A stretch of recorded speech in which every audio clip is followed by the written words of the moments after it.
I always thought my twin sister Elena and I shared everything, including our secrets. That was until I found the folder on her old laptop, and my whole world imploded. My name is Andrea, and up until last week, I thought I had the perfect life. A successful career in marketing, a handsome husband named Ken who doted on me, and a close-knit family that most people would envy. Sure, Elena and I had our differences, but that's normal for sisters, right? Especially when one of them has been struggling with infertility for years. Please, Andrea, you're my only hope. Elena pleaded over coffee at our weekly sister date. Her hands trembled as she clutched her mug. The doctors say I can't carry to term, and surrogacy agencies are so expensive. I stirred my latte, watching the foam swirl. Elena, that's a huge ask. You're my twin. Who else could I trust with this? Her eyes welled up with tears. Ken says you'd be perfect for it too. I nearly choked on my drink. You discussed this with Ken before talking to me? She waved dismissively. He's family too, and he's so supportive of the idea. Of course he was. My husband had always been closer to Elena than most brothers-in-law. Sometimes I wondered if he spent more time texting her than me. I'll think about it, I said finally, more to stop her pleading than anything else. That evening, while cleaning out our spare room, the one Elena insisted would make a perfect nursery, I found her old laptop. She'd left it here months ago, claiming it was too slow to use anymore. I powered it up, thinking I might find some old photos we could use for Mom's upcoming birthday slideshow. Instead, I found the folder labeled Baby Plan. My fingers hovered over the trackpad. I shouldn't snoop, but something about the way Elena had brought up surrogacy today felt off. The way Ken had been acting strange lately, taking private calls and working late. I clicked. The first email made my blood run cold. From Ken to Elena. Subject: Re-inheritance timeline. The lawyer confirmed. Once Andrea's pregnant, the trust fund kicks in. We just need to make sure she agrees to the surrogacy before she finds out about the inheritance. If she knows about the money first, she might get suspicious. My hands shook as I scrolled through months of correspondence between my husband and sister. Plans, schemes, ways to manipulate me into carrying Elena's baby. Not out of love, but because our grandmother's will had a bizarre clause about continuing the family line. The door downstairs clicked open. Andrea, I'm home. I slammed the laptop shut, my heart pounding. Ken's footsteps echoed up the stairs. There you are. He appeared in the doorway, smiling that smile I used to trust. How was coffee with Elena? I forced myself to smile back, though my insides were screaming. Fine, the usual. He sat beside me on the floor, picking up a photo album. You know, I've been thinking about what Elena asked. About the surrogacy? Have you? My voice sounded strange, even to my own ears. I think we should do it. Help family, you know? He squeezed my hand. Plus, it would be good practice for when we have our own. I wanted to scream, to throw the laptop at him, to call Elena and demand answers. Instead, I nodded slowly, buying time. Maybe you're right. My phone buzzed. A text from Elena. Have you thought more about what we discussed? Time is really of the essence here. I looked at Ken, still flipping through photos and pointing out memories we'd shared. Memories that now felt tainted. Then at my phone, where Elena's message glowed accusingly. They wanted to use my body, my life, for money. My own sister and husband had been plotting behind my back for months. Fine. They wanted to play games. I could play too. I typed back. Actually, I've been thinking, maybe we should discuss this more. Come over for dinner tomorrow? Ken beamed when I showed him the message. That's my girl. Always thinking of family first. I smiled back, but inside I was already plotting. They thought they had me figured out. Thought they could manipulate me into being their perfect little surrogate. But they'd forgotten one crucial thing. Twins don't just share DNA. We share cunning. And I'd learned from the best how to keep secrets. Sleep didn't come easy that night. Every time I rolled over, I found Ken's sleeping face next to me, the face of a man I thought I knew. The same face that had been scheming with my sister behind my back. At 3 a.m., I crept back to the spare room and opened Elena's laptop again. This time, I dug deeper. We need to make sure she doesn't find out about Grandma Rose's trust fund until after she's pregnant, Elena had written. The lawyers said it has to be a direct descendant, and since I can't carry... Another email from Ken made me physically ill. Don't worry, I can convince her. She trusts me completely. Once she's pregnant, we'll have access to the full inheritance. Split 3 ways, that's more than enough to start fresh. Start fresh? My hands trembled as I forwarded the emails to my personal account and deleted the evidence from the sent folder. The next morning, Ken acted like nothing was wrong. Want me to pick up wine for dinner with Elena tonight? He asked, adjusting his tie in the mirror. Already handled it, I replied, pushing scrambled eggs around my plate. Got her favorite red. He kissed my forehead. You're the best, babe. This means so much to her. To us. Us. The word felt like poison. At work, I could barely focus. My friend Lorelai noticed immediately when she stopped by my desk. You look like you've seen a ghost, she said, perching on my desk. Spill. I shook my head. Not here. We met in the parking garage during lunch. Sitting in her car, I showed her the emails on my phone. Those manipulative bastards. Lorelai's face flushed with anger. You're going to confront them, right? Not yet. I leaned back, closing my eyes. I need to know everything first. How much money we're talking about, what else they've planned. Girl, you're scaring me with how calm you are. Trust me, I'm screaming inside. My phone buzzed. Elena, can't wait for dinner. Ken says you're warming up to the idea. We have so much to discuss. Lorelai read the message over my shoulder and snorted. The audacity. I need a favor, I said. Can you help me set up a hidden camera in my dining room? Just in case. That evening, Elena arrived right on time, wearing her favorite blue dress, the one that made us look most identical. Ken greeted her with a hug that lasted a few seconds too long. I brought the surrogacy agreement, Elena chirped, pulling papers from her bag. Just to look over, of course. No pressure. I poured the wine, my hands steady despite my racing heart. How thoughtful. But maybe we should eat first? Throughout dinner, I watched them exchange glances when they thought I wasn't looking. Every laugh, every casual touch, every seemingly innocent comment now carried hidden weight. Andrea. Elena set down her fork. I know this is a huge decision, but think about how amazing it would be, carrying your niece or nephew. We could experience everything together. Plus, Ken added, reaching for my hand, it would be good practice for us, right, honey? I withdrew my hand to reach for my wine. Tell me more about the agreement. Any specific terms I should know about? Elena brightened. Oh, it's all very standard. Just basic medical requirements, lifestyle restrictions during pregnancy, that sort of thing. And compensation? I asked innocently. Ken coughed. Well, we'd cover all medical expenses, of course. That's so generous. I smiled, thinking of the emails about the trust fund. You know what? Let me see those papers. Elena practically threw them at me. As I pretended to read, my phone buzzed with a text from Lorelai. Camera working perfectly. Getting everything.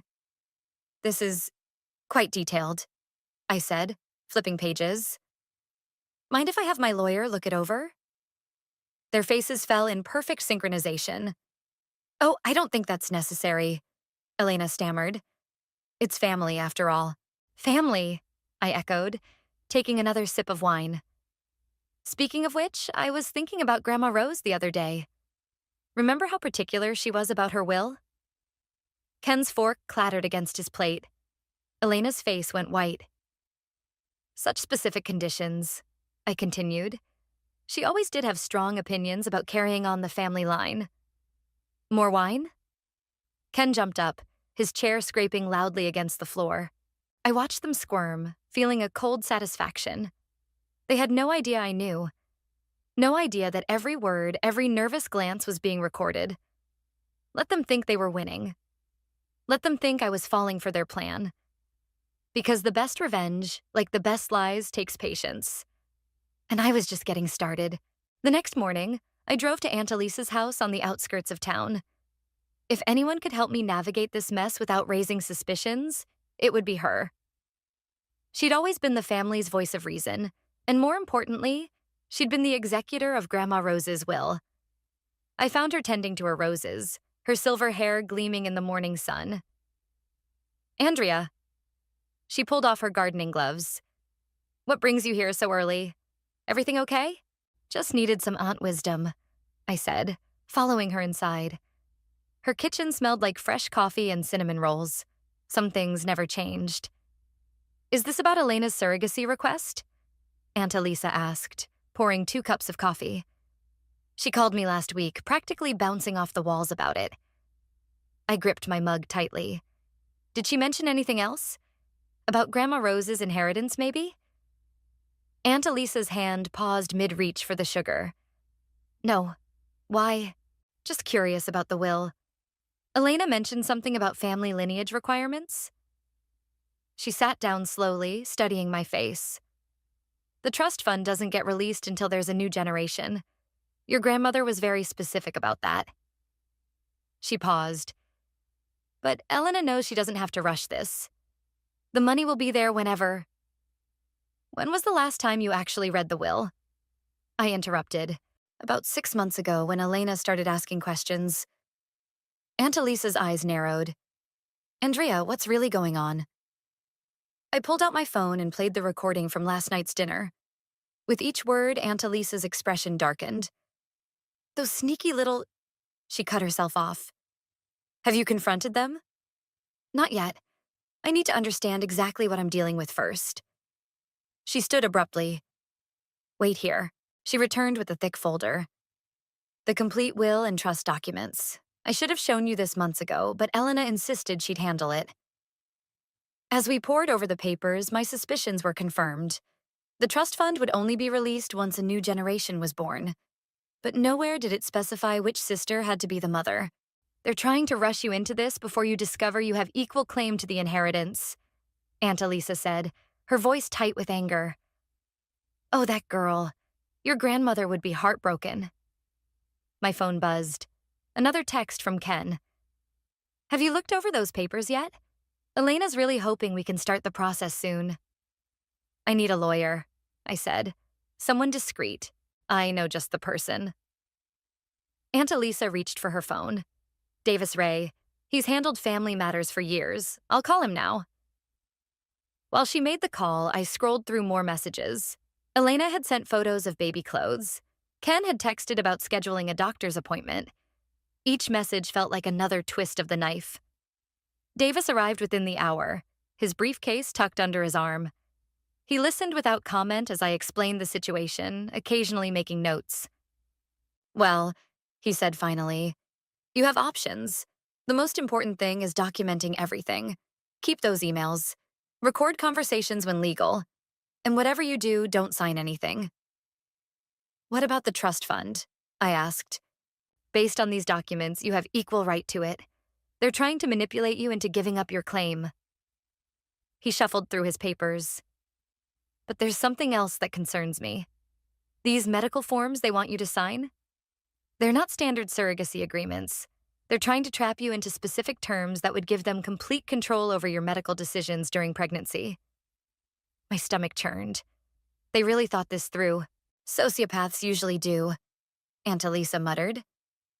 My phone buzzed again. Elena. Lunch tomorrow? We should talk about the timeline. Ken found a great fertility specialist.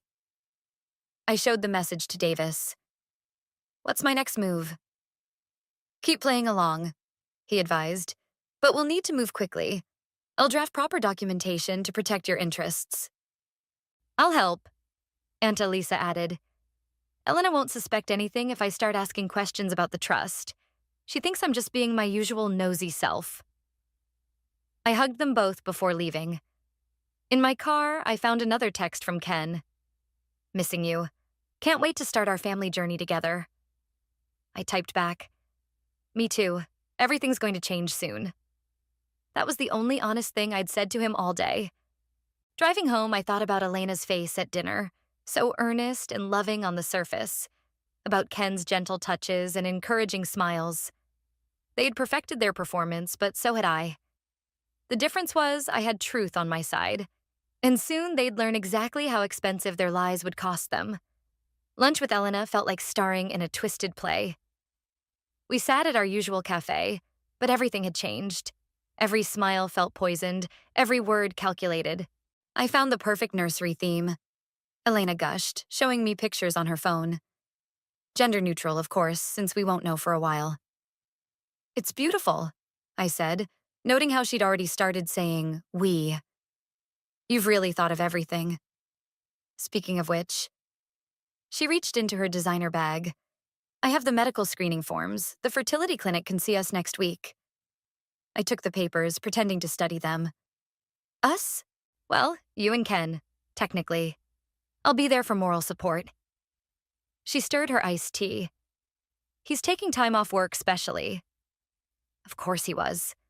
I slipped the forms into my purse right next to my phone, which was recording everything. You seem distant lately, Elena said, reaching for my hand. Are you having doubts? I squeezed her hand, remembering all the times we'd comforted each other as kids. Just processing everything. It's a big decision. But we're sisters, she said, her eyes welling up right on cue. We share everything. More than you know, I thought. That evening, Ken brought home takeout from my favorite restaurant. As we ate, I noticed him checking his phone constantly. Everything okay? I asked. Just work stuff. He smiled, but it didn't reach his eyes. Hey, about those medical forms. Already filled them out. I lied smoothly. Elena's right. We shouldn't waste time. His relief was palpable. That's great, honey. I knew you'd come around. Later, while he showered, I heard his phone buzz. The message preview showed Elena's name. She's filling out the forms. Dad's lawyer called about the trust fund. We need to move fast. I snapped a quick photo of the message with my own phone before it disappeared. The next day, Elena invited us both over for dinner. Her apartment was filled with baby magazines and nursery swatches. She'd even set up a corner with a rocking chair. I thought we could start planning the gender reveal party, she announced over pasta. Something intimate, just family. Isn't that a bit premature? I asked. I haven't even started the medical procedures yet. Ken cleared his throat. Actually, I scheduled your first appointment for Monday. I froze, fork halfway to my mouth. Without asking me? I knew you'd be busy with work, he said quickly. Wanted to help out. That's so thoughtful. Elena beamed at him. See how perfect this is, Andrea? We're all working together. I excused myself to use the bathroom, pressing record on my phone before leaving it hidden behind a plant. When I returned, they were speaking in hushed tones. Running out of time, Elena was saying. Dad's lawyer is asking questions. They stopped abruptly when I appeared. Ken pulled out his phone. Look at these baby announcement ideas I found. That night, I lay awake listening to the recording. Elena. She's getting suspicious. Did you see her face when you mentioned the appointment? Ken. Just stick to the plan. Once she's pregnant, it won't matter. Elena. The trust fund expires if we don't have a baby by next year. We need her to sign those papers now. Ken. Trust me, I know how to handle my wife. I slipped out of bed and called Lorelai. I need somewhere to stay, I whispered. Not yet, but soon. My guest room is yours, she replied without hesitation. What's the timeline? They scheduled medical procedures for Monday, without asking me. Those controlling bastards. She paused. What did Davis say? To keep playing along until we have everything documented. But Lorelai, I don't know how much longer I can pretend. Just a little longer, she assured me. Let them think they're winning. The next morning, Ken was extra attentive, making breakfast and coffee. Excited about Monday? He asked, sliding a plate of pancakes toward me. I forced a smile. Can't wait. That's my girl. He kissed my cheek. Elena's right. You're going to be an amazing surrogate. I watched him leave for work, then called Aunt Elisa. The lawyer's meeting us at 3, she said. Bring everything you've got. I touched my phone, heavy with recordings and screenshots. Oh, I've got plenty. They thought they had me cornered, but they'd forgotten something crucial. The most dangerous opponent is the one who knows all your secrets. And I knew every single one of theirs. Davis's office felt like a war room as we spread out the evidence across his mahogany desk. Emails, recordings, photos, and legal documents created a paper trail of betrayal. This is more than just a trust fund issue, Davis said, reviewing the medical forms. These documents would essentially give them control over your medical decisions for a year after birth. It's predatory. They're trying to trap me, I said, pointing to specific clauses. Look at these penalties if I breach contract. Aunt Elisa picked up another document. The trust fund deadline explains their rush. But Andrea, there's something else you should see. She pulled out an old envelope. I found this in Grandma Rose's personal effects. It's a letter she wrote to you and Elena to be opened when the trust fund activated. My hands shook as I read. My dearest granddaughters, this trust isn't about money, it's about family. Support each other, love each other. Don't let greed poison what matters most. Well, Elena certainly missed that message, Aunt Elisa said dryly. Davis cleared his throat. We have enough to file for divorce and contest any claim they make on the trust fund, but timing is crucial. A knock interrupted us. His secretary poked her head in. Mr. Ray, Elena is here for her appointment. My heart stopped. What? Don't worry, Davis said quickly. I had a feeling she might try to seek legal counsel. My colleague is meeting with her, in a different building. She has no idea you're here. She's probably trying to fast-track the surrogacy agreement. Aunt Elisa mused. My phone buzzed. Ken. Don't forget, doctor's appointment Monday. Elena's so excited. We need to move faster, I said. They've already scheduled medical procedures. Davis nodded. I can have the divorce papers ready by Friday. But Andrea, once we file, everything changes. Are you prepared? I've already packed a go bag at Lorelei's, I said. But first, I need to confront Ken. Are you sure that's wise? Aunt Elisa asked. I need to see his face when he realizes I know everything. That evening, I found Ken in his home office, typing rapidly on his phone.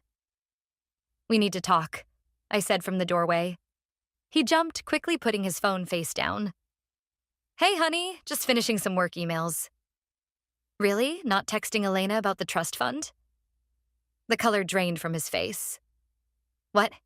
I pulled out my phone and played one of the recordings. Him and Elena discussing their plans. Where did you get that?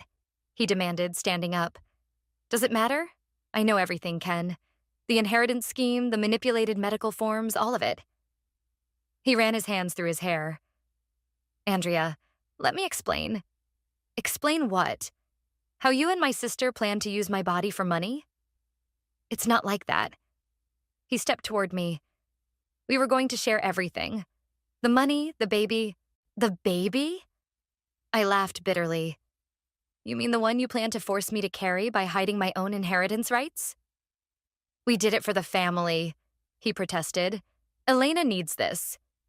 Elena needs therapy, and you need a lawyer. His expression hardened. You're bluffing. I pulled out the trust fund documents. Am I? Grandma Rose left this for both her granddaughters, not just Elena. You don't understand what you're doing, he warned. Elena's already started the legal process. With Davis Ray's office? Funny thing about that. Understanding dawned on his face. You've been playing us. Learned from the best, didn't I? He grabbed my arm. You can't do this to us. To Elena. I yanked away. Don't touch me, ever again. Andrea, please. His voice cracked. We can work this out. I love you. Save it for the divorce proceedings. I turned to leave, but his words stopped me. You'll regret this. Elena won't let you... Let me? I faced him one last time. That's your problem, Ken. You and Elena thought you could control me, but you forgot something important. What's that? I smiled coldly. I'm a twin too, and I learned all Elena's tricks growing up. I left him standing there, phone buzzing with what I assumed were frantic messages from my sister. Let them panic. Let them scheme. Monday's doctor appointment was going to have a very different outcome than they planned, because while they were plotting my future, I was planning their downfall. And unlike them, I had truth, justice, and Grandma Rose's real wishes on my side. The weekend before the medical appointment felt like the calm before a storm. Ken barely came home, claiming he was working late. My phone exploded with messages from Elena, each more desperate than the last. Please answer my calls. We need to talk about Monday. Everything's falling apart. I stayed at Lorelei's, watching the chaos unfold from a safe distance. Your sister's outside my house. Ken texted Sunday night. She's hysterical. What did you say to her? I didn't respond. Instead, I focused on tomorrow's plan with Davis and Aunt Elisa. Monday morning arrived with a bang. Literally. Elena showed up at Lorelei's at 7 a.m., pounding on the door. Andrea, I know you're in there, she shouted. You can't do this to me. To us. Lorelei opened her bedroom window. Leave now, or I'm calling the police. She's my sister, Elena screamed back. This is family business. Family business? I finally emerged onto the porch. Like plotting to use me as an incubator? Elena's mascara was smeared, her hair disheveled. It wasn't like that. We were going to tell you everything. When? After I was pregnant and trapped by your fake medical contracts? The contracts were for protection. Your protection, I cut in. Not mine. She stepped closer, her voice dropping to a whisper. Please, Andrea. You're my only hope for a baby. The trust fund expires. The trust fund? I laughed bitterly. That's all you really care about, isn't it? No, I mean, yes, we need the money, but... We? I raised an eyebrow. You and Ken seem awfully cozy planning my future together. Her face flushed. That's not fair. He was just helping... Helping himself to my inheritance, you mean? A car pulled up. Ken jumping out before it fully stopped. Elena, I told you to wait. Perfect timing, I said. We can all go to the doctor's appointment together. They exchanged panicked looks.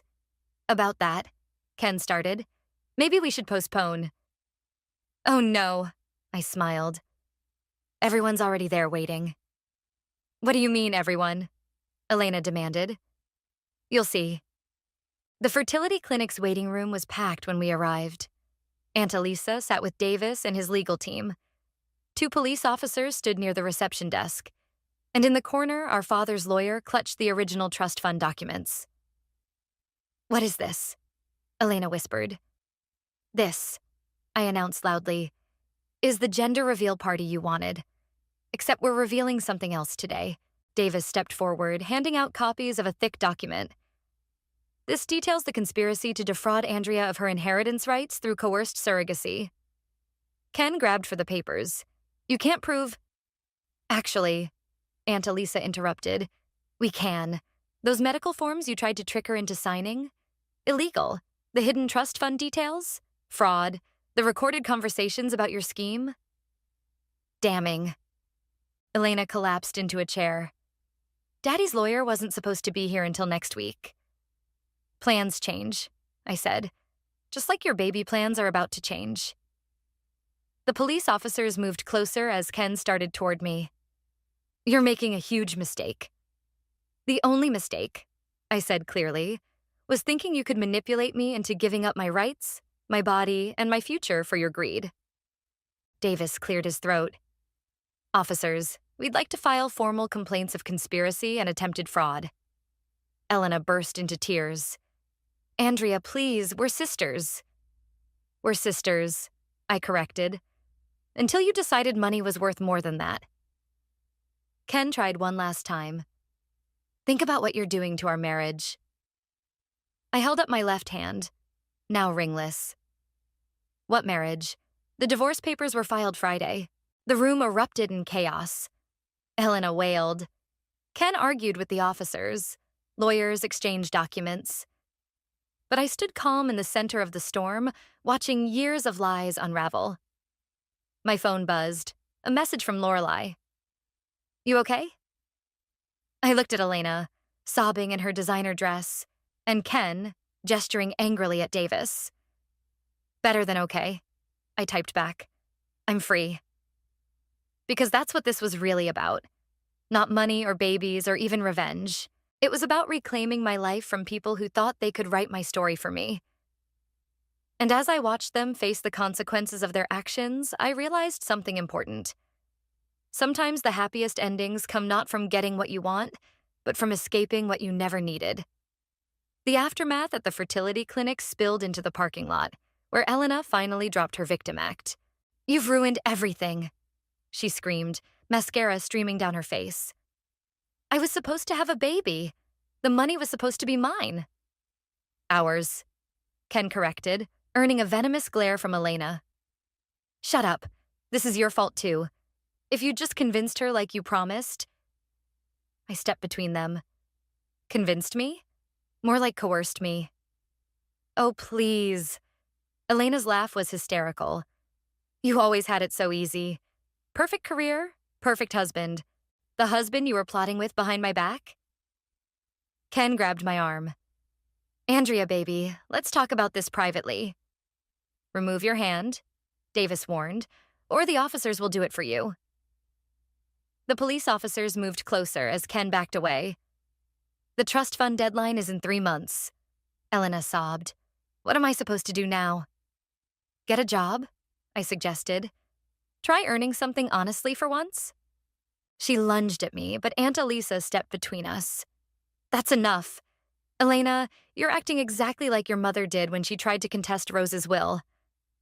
The parking lot went silent. "What?" Elena and I asked simultaneously. Aunt Elisa's eyes widened. "You didn't know?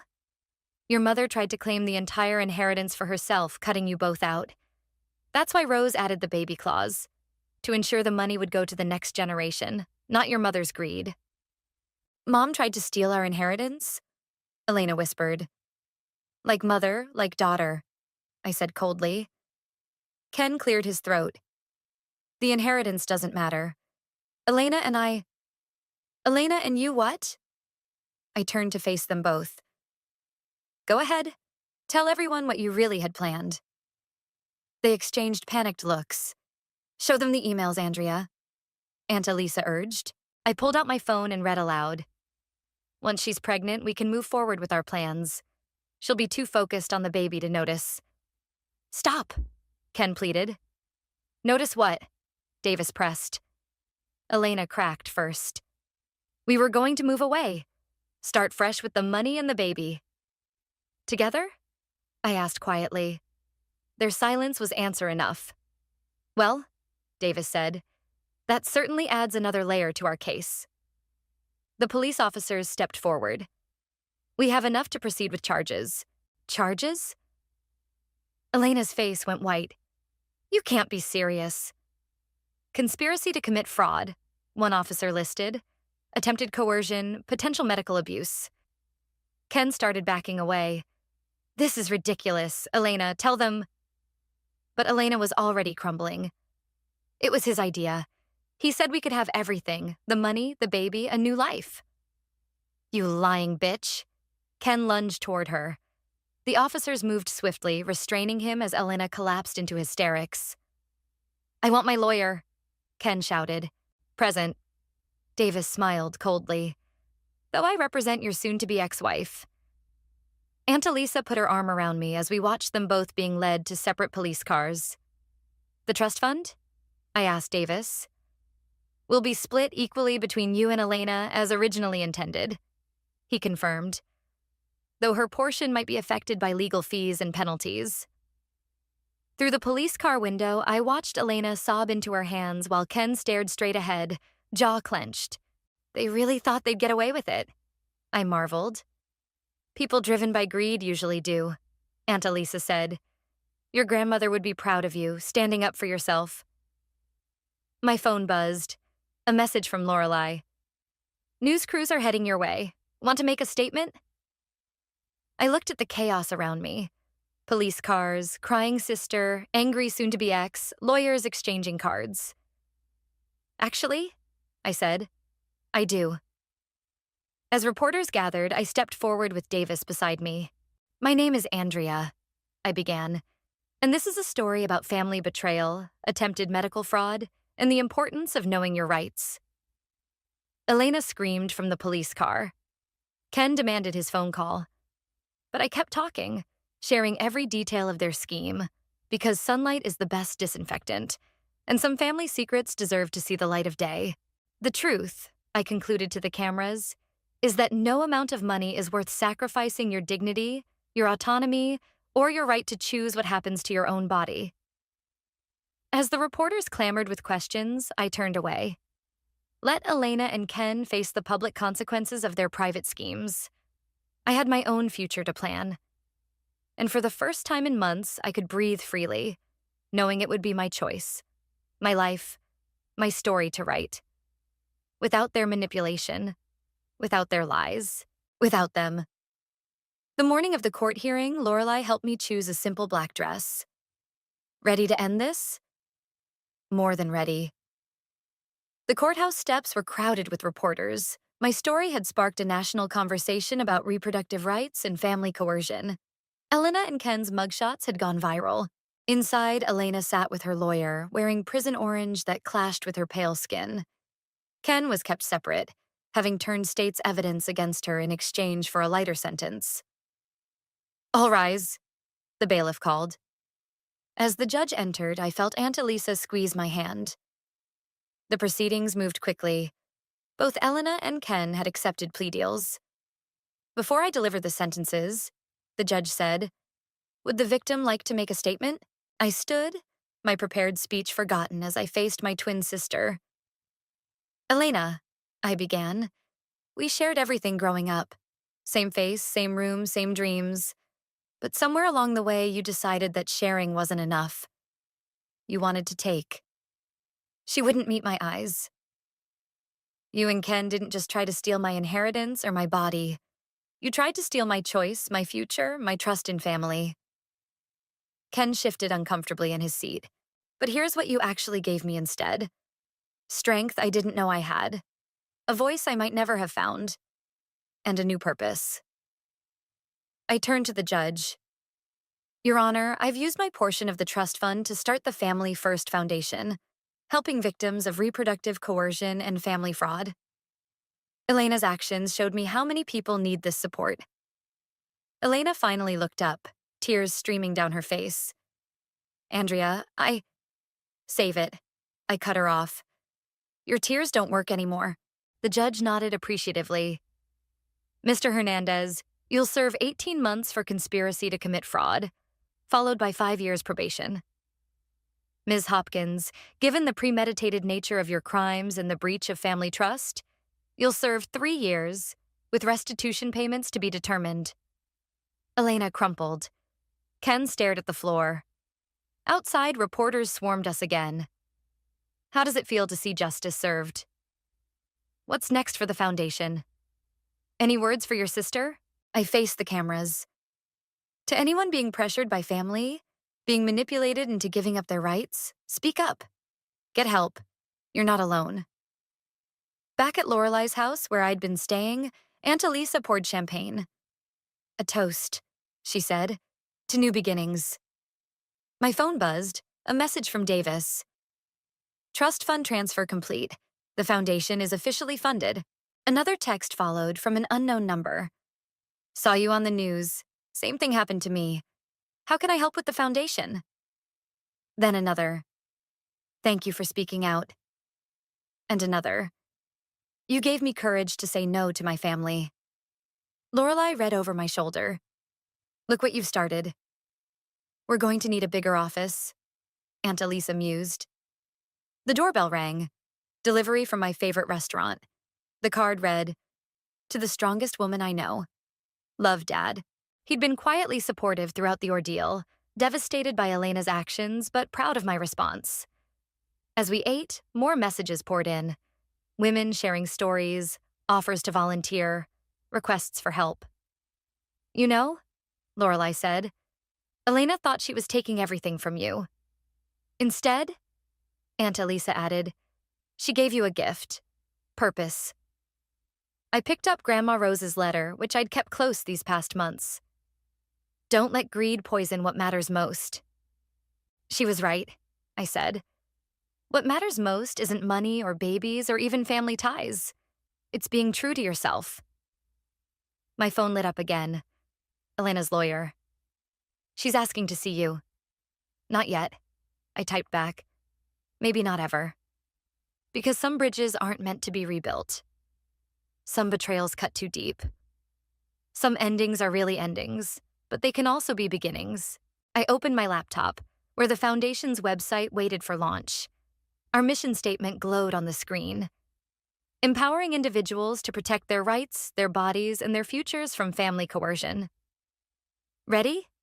Lorelei asked, finger hovering over the publish button. I thought about Elena in her cell, Ken facing his consequences, and all the people out there facing similar battles alone. Ready, I said firmly. The website went live as my phone continued buzzing with messages from people needing help, offering support, sharing stories.